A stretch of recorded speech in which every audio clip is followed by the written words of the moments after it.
Uber drivers, what's the craziest pickup you've ever done? On this one night, I received a very strange request for a ride. The request came in, and everything seemed normal. He was 3 miles away, according to his request. As I'm driving to the pickup location, I get a phone call. It's my passenger. Basically he says, "Hey man, I'm not actually at that location. I just had to put that so someone could come get me. I'm too far away from any other drivers, so the app made me put my location in your city, closer to other drivers. Come pick me up at my drop-off location. This is okay with me, because I'm getting paid to go pick him up." To my surprise, he lives over an hour away. Score, this is about to be easy money. About an hour and a half passes, and I roll up to a small little house in a decent area. I text my passenger, "Hey man, this is your driver. I'm outside."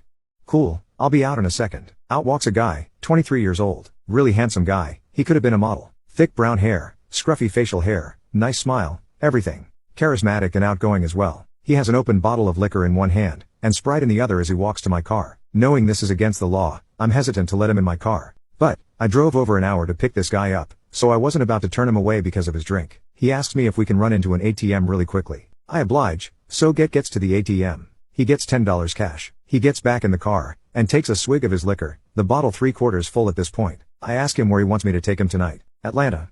It's not a great part of town that we're going in, but just trust me man, it's all going to be okay. I promise. I'm calm man, don't worry about that. We hit the road. Atlanta is 2 hours away from where we are at this point. It's a long ride, so we begin talking. I learn a lot about him. He's drunk. He drinks every day, so his drunken state is actually incredibly coherent. He's really smart. Former UGA student. Wanted to be a doctor. Dropped out of school. He's now homeless. Addicted to drugs. Low self-esteem. Doesn't know what to do with his life. He is a self-proclaimed F-up. I find all of this to be interesting. I tend to be decent with people who are troubled in life, so I do what I can to try to talk to this kid. I want to help him. I want to relate to him. To get through to him. He clearly has his hands full with life. I ask him, what's your favorite thing in the world to do? Like, you have 24 hours to do this one thing. What do you do? Heroin. Okay, let's spin the wheel again. Not quite the answer I was looking for. I like heroin man. Video games too, but mainly heroin. Do you think you have a problem? Not really. I've been to rehab twice before, but I've never done it for myself. I only went because other people made me. I see. I get a feel for this guy. He continues drinking his bottle. I'm going to get arrested if I get pulled over with this guy drinking this bottle in my car. F it. Let's keep driving. I've come this far with him. Why not? Pull over. I have to pee. Bruh, can you wait like 10 minutes? I'm not about to stop on the highway for you to pee. Let me get to a gas station. Alright, but hurry.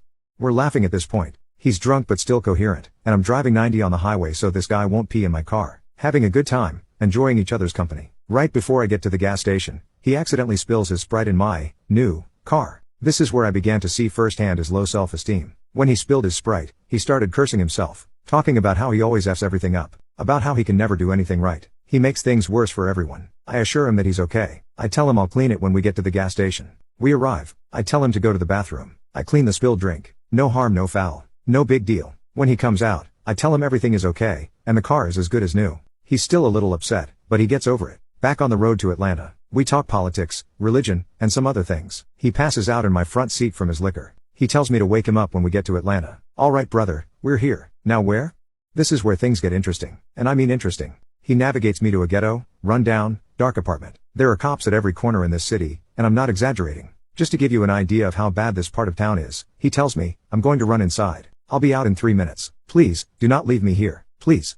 I'm begging you. I know it's scary here, but please don't leave me in this part of town. After this, you can leave me wherever you want. But please don't leave me here. I have no idea what we're doing at this terrible place, but I've found myself here at 4 a.m. with this guy. He gets out of my car, and runs to the 3rd story of the apartment. 2 minutes goes by, and he's right back out in my car. Alright man, we can go now. What the hell was that about man? I had to buy my drugs. Ready? What did you buy?